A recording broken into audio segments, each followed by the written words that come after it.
ഇന്നത്തെ യാത്ര കാൻറ്റർബറിയിലേക്കാണ്. കാൻറ്റർബറി ഇംഗ്ലണ്ടിലെ കെൻറ്റ് കൗണ്ടിയിൽ സ്ഥിതി ചെയ്യുന്ന വളരെ ചരിത്ര പ്രാധാന്യമുള്ള ഒരു കത്തീഡ്രൽ നഗരമാണ് കാൻറ്റർബറി.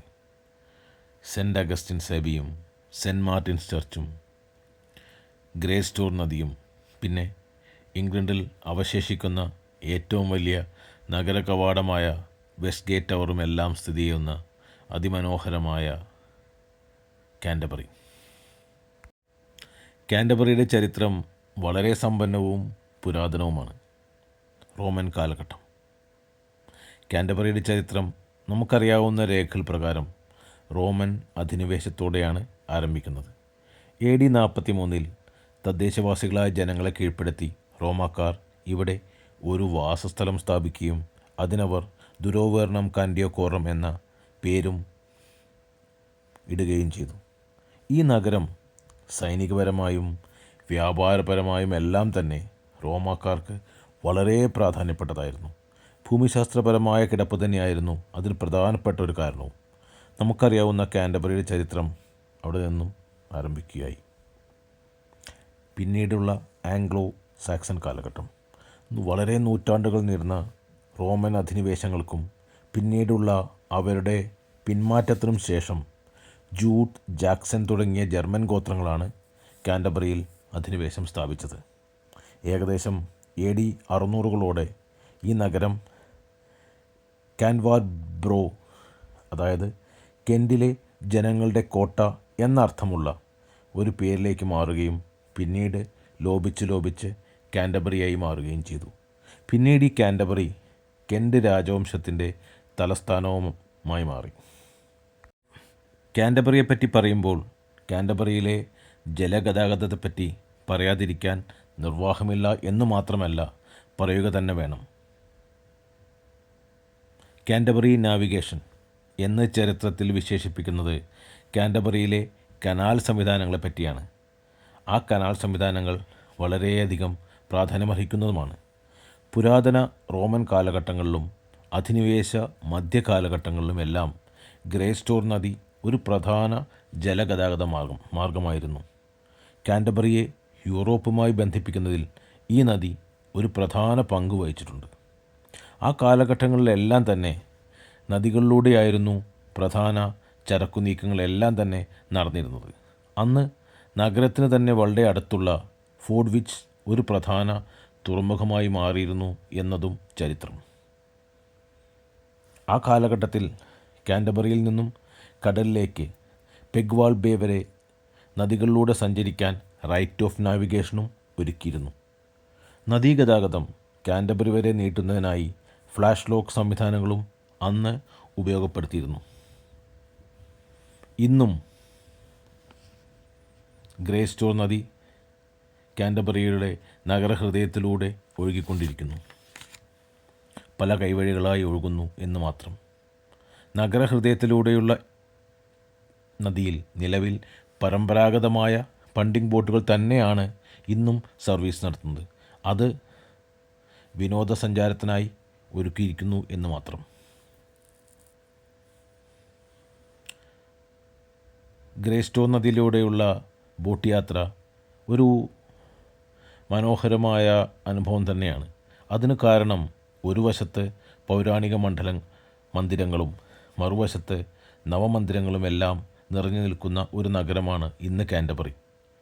ചരിത്രത്തെ വിസ്മരിച്ചുകൊണ്ട് മുന്നോട്ട് പോകാൻ ആകില്ല എന്ന നഗ്നസത്യം കൂടി ഈ യാത്ര നമ്മെ ഓർമ്മിപ്പിക്കുന്നു എന്ന് മാത്രം. ഈ ചരിത്രമെല്ലാം വിശദീകരിച്ചുകൊണ്ടാണ് നമ്മളെ ഗൈഡ് നമ്മളെ ബോട്ട് യാത്ര നയിക്കുന്നത്. ക്രിസ്തുമതത്തിൻ്റെ ഒരു കേന്ദ്രമായിരുന്നു കാൻറ്റർബറി. ആ ചരിത്രം തുടങ്ങുന്നത് AD 597 ആ സമയത്ത് ആണ് ഇവിടെ സെൻറ്റ് അഗസ്റ്റിൻസ് എത്തിച്ചേർന്നത്. അദ്ദേഹമാണ് അന്നത്തെ രാജാവായിരുന്ന എദൻപോർട്ട് I ക്രിസ്തുമതത്തിലേക്ക് പരിവർത്തനം ചെയ്യപ്പെടാൻ ഒരു പ്രധാന പങ്ക് വഹിച്ചതും. അതോടുകൂടി കാൻറ്റർബറി ഇംഗ്ലണ്ടിലെ ക്രിസ്ത്യൻ സഭകളുടെ ഒരു പ്രധാന കേന്ദ്രമായി മാറുകയും ചെയ്തു. അത് പിന്നീട് ആർച്ച് ബിഷപ്പിൻ്റെ ആസ്ഥാനവുമായി മാറി. നാം ചരിത്രത്തിലേക്ക് ഒന്ന് കണ്ണോടിക്കുമ്പോൾ ഒട്ടനവധി ആക്രമണങ്ങൾക്കും നാടകീയമായ സംഭവവികാസങ്ങൾക്കും കാൻറ്റർബറി വേദിയായിട്ടുണ്ട്. 9-ാം നൂറ്റാണ്ടിലും 11-ാം നൂറ്റാണ്ടിലും ശക്തമായ വൈക്കിംഗ് ആക്രമണങ്ങൾക്കും കാരണം ഈ നഗരത്തിനും കത്തീഡ്രലിനുമെല്ലാം തന്നെ ഒട്ടനവധി നാശനഷ്ടങ്ങൾ സംഭവിക്കുകയും ചെയ്തിട്ടുണ്ട്. ഇത് സെൻറ്റ് അഗസ്റ്റിൻസ് അബി. വിശുദ്ധ അഗസ്റ്റിൻ്റെ പേരിൽ അറിയപ്പെടുന്ന സെൻറ്റ് അഗസ്റ്റിൻസ് അബി ഇംഗ്ലണ്ടിലെ ക്രിസ്ത്യാനിറ്റിയുടെ ചരിത്രത്തിലെ ഒരു നിർണായകമായ സ്ഥാപനമാണ്.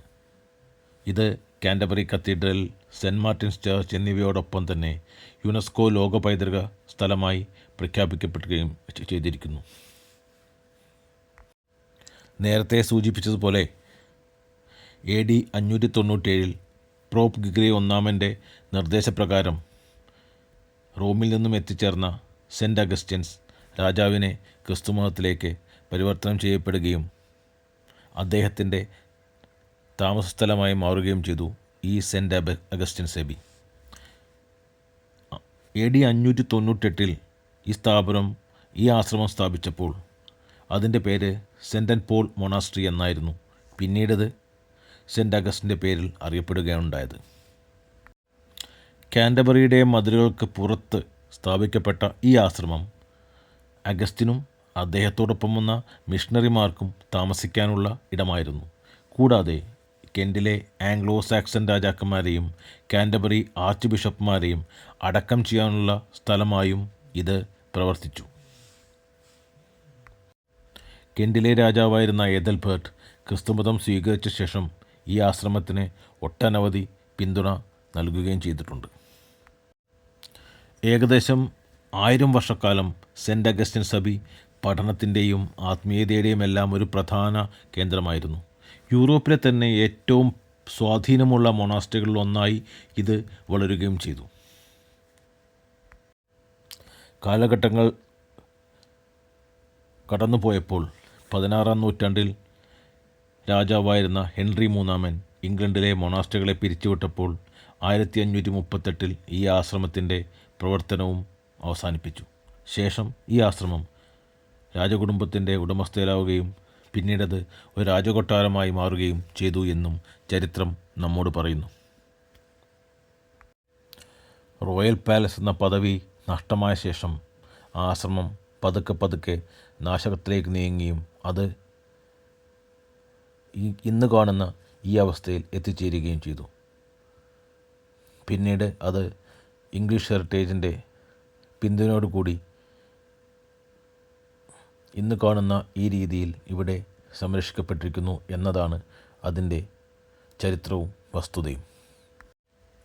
കാൻറ്റർബറിയെ യൂറോപ്പിലെ ഏറ്റവും പ്രധാനപ്പെട്ട ഒരു തീർത്ഥാടന കേന്ദ്രം ആക്കിയതിന് ഒരു പ്രധാന കാരണം AD 1170 ആർച്ച് ബിഷപ്പായിരുന്ന തോമസ് ബെക്കറ്റിൻ്റെ രക്തസാക്ഷിത്വമായിരുന്നു.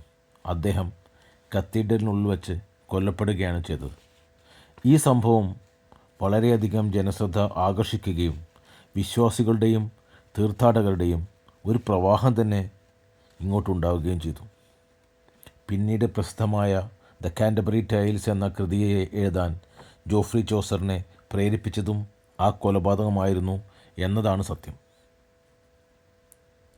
ഈ നഗരത്തെ നടുക്കിയതും പിടിച്ചുലച്ചതും പിന്നീട് 14-ാം നൂറ്റാണ്ടിൽ ബ്ലാക്ക് ഡെത്ത് ആയിരുന്നു. കറുത്ത മരണം എന്ന് പേരുകേട്ട ഈ മരണം പകർന്നു പിടിച്ചപ്പോൾ നഗരത്തിലെ ഏകദേശം പകുതിയോളം ജനങ്ങൾ മരിച്ചു വീണു. കാൻറ്റർബറി നാശത്തിലേക്ക് നീങ്ങുകയും ചെയ്തു എന്നതും ചരിത്രം. 16-ാം നൂറ്റാണ്ടിൽ പിന്നീട് ഹെൻറി III കാലത്ത് നടന്ന റീഫോർമേഷനും അഭയാർത്ഥികളുടെ ഒഴുക്കും കാരണം നഗരം പതുക്കെ പുനരുജ്ജീവിപ്പിക്കപ്പെട്ടു. ഒട്ടനവധി ആശ്രമങ്ങൾ അടച്ചുപൂട്ടുകയും ബെക്കറ്റിൻ്റെ തീർത്ഥാടനം നിർത്തലാക്കുകയും ചെയ്തുവെങ്കിലും പിന്നീട് തുണിത്തരങ്ങളുടെ നിർമ്മാണവും അത് ശക്തമാവുകയും ചെയ്തതിൻ്റെ അടിസ്ഥാനത്തിൽ കാൻറ്റർബറി അതിൻ്റെ പ്രതാപത്തിലേക്ക് തന്നെ തിരിച്ചു വരികയും ചെയ്തു എന്നതും ചരിത്രം. 2-ാം ലോക മഹായുദ്ധത്തിന് കാൻറ്റർബറിയിലെ ഒട്ടനവധി കെട്ടിടങ്ങൾക്ക് നാശനഷ്ടങ്ങൾ സംഭവിച്ചിട്ടുണ്ട്. എങ്കിലും കത്തീഡ്രൽ രക്ഷപ്പെടുകയാണ് ഉണ്ടായത്. കാൻറ്റർബറി കത്തീഡ്രൽ അതിമനോഹരമായ വിസ്മയങ്ങളിലൊന്ന്. കാൻറ്റർബറി കത്തീഡ്രൽ ഇംഗ്ലണ്ടിലെ ക്രിസ്ത്യാനിറ്റിയുടെ ചരിത്രവുമായി അഭേദ്യമായി ബന്ധപ്പെട്ട് കിടക്കുന്ന ഒരു സ്ഥാപനമാണ് കാൻറ്റർബറി കത്തീഡ്രൽ. ഇത് ആംഗ്ലിക്കൻ കമ്മ്യൂണിയൻ്റെ ആസ്ഥാനവും ആർച്ച് ബിഷപ്പ് ഓഫ് കാൻറ്റർബറിയുടെ പ്രധാന ഇരിപ്പിടവുമാണ്.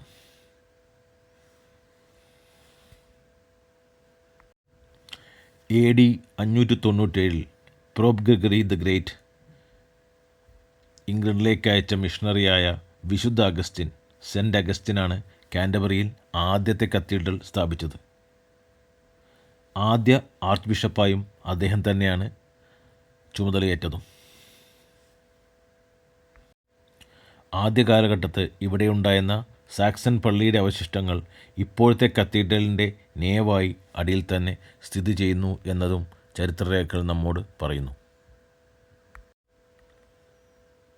കത്തീഡ്രലിനെ പറ്റി പറയുമ്പോൾ നോമൻ പുനർനിർമ്മാണവും തീപിടുത്തത്തെപ്പറ്റിയും പറയാതെ മുന്നോട്ട് പോവുക അസാധ്യമാണ്. AD 1067 ആദ്യത്തെ തീപിടുത്തമുണ്ടാകുന്നത്. ഈ തീപിടുത്തത്തിൽ ഏറെക്കൂടെ കത്തീഡ്രലെല്ലാം നശിച്ചു പോവുകയാണ് ചെയ്തത്. 1070 നോർമൻ ആർച്ച് ബിഷപ്പായിരുന്ന ലാങ്ഫ്രാറ്റ് ഈ കത്തീഡ്രൽ വലിയ രീതിയിൽ പുനർനിർമ്മിക്കാൻ ആലോചിച്ചതും പുനർനിർമ്മിക്കപ്പെട്ടതും. ഇതിൻ്റെ ഭാഗമായ ക്രിപ്റ്റ് ഇപ്പോഴും കത്തീഡ്രലിൻ്റെ ഒരു പഴയ ഭാഗം തന്നെയാണ്.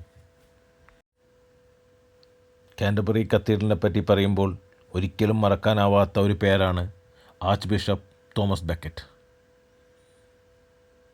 AD 1170 ആർച്ച് ബിഷപ്പായിരുന്ന തോമസ് ബെക്കറ്റ് കത്തീഡ്രൽ വച്ച് ഹെൻറി രാജാവിൻ്റെ വിശ്വസ്തരായ 4 നൈറ്റ്മാൻമാരിൽ കൊല്ലപ്പെട്ടു. രാജാവും ബെക്കറ്റും തമ്മിലുള്ള അധികാര തർക്കം അതിനു വഴിവച്ചു എന്ന് പറയുന്നത് തന്നെയാകും ഉത്തമം. പിന്നീടും ഈ കത്തീഡ്രലിന് പുനർനിർമ്മാണം നടന്നിട്ടുണ്ട്. 1174 ഈ ഭാഗം വീണ്ടും ഒരു തീപിടുത്തത്തിൽ നശിക്കുകയും പിന്നീട് ഗോഥിക് ശൈലിയിൽ പുനർനിർമ്മാണം നടക്കുകയും ചെയ്തു. തോമസ് ബെക്കറ്റിൻ്റെ രക്തസാക്ഷിത്വം കാരണം കാൻറ്റർബറി കത്തീഡ്രൽ യൂറോപ്പിലെ ഏറ്റവും പ്രധാനപ്പെട്ട തീർത്ഥാടന കേന്ദ്രമായി മാറുകയും ചെയ്തു എന്നും ചരിത്രം നമ്മോട് പറയുന്നു. 1988 കാൻറ്റർബറി കത്തീഡ്രൽ, സെൻറ്റ് അഗസ്റ്റിൻ്റെ ആശ്രമം, സെൻറ്റ് മാർട്ടിൻസ് ചർച്ച് എന്നിവ ചേർന്ന് യുനെസ്കോയുടെ ലോക പൈതൃക കേന്ദ്രമായി കാൻറ്റർബറി കത്തീഡ്രലിനെയും അനുബന്ധ സ്ഥാപനങ്ങളെയും പ്രഖ്യാപിക്കപ്പെടുകയും ചെയ്തു എന്നും രേഖകൾ നമ്മെ അറിയിക്കുന്നു. ഒരു ദൃശ്യ വിസ്മയം തന്നെയാണ് ഈ കത്തീഡ്രൽ. കാൻറ്റർബറിയുടെ വിശേഷങ്ങൾ ഇവിടെ തീരുന്നില്ല. ഒട്ടനവധി വിശേഷങ്ങളുമായി പിന്നെയും വരാം. കാൻറ്റർബറി അധിനിവേശത്തിൻ്റെ ആക്രമണങ്ങളുടെ, പൗരാണിക ഭാവങ്ങളുടെ, ദൃഢനിശ്ചയങ്ങളുടെ, തീർത്ഥാടനങ്ങളുടെ, വിശ്വാസങ്ങളുടെ എല്ലാം തന്നെ ഒരു സമ്മേളനം, പൗരാണികതയും പുതുമയും ചേർന്ന ഒരു നഗരം.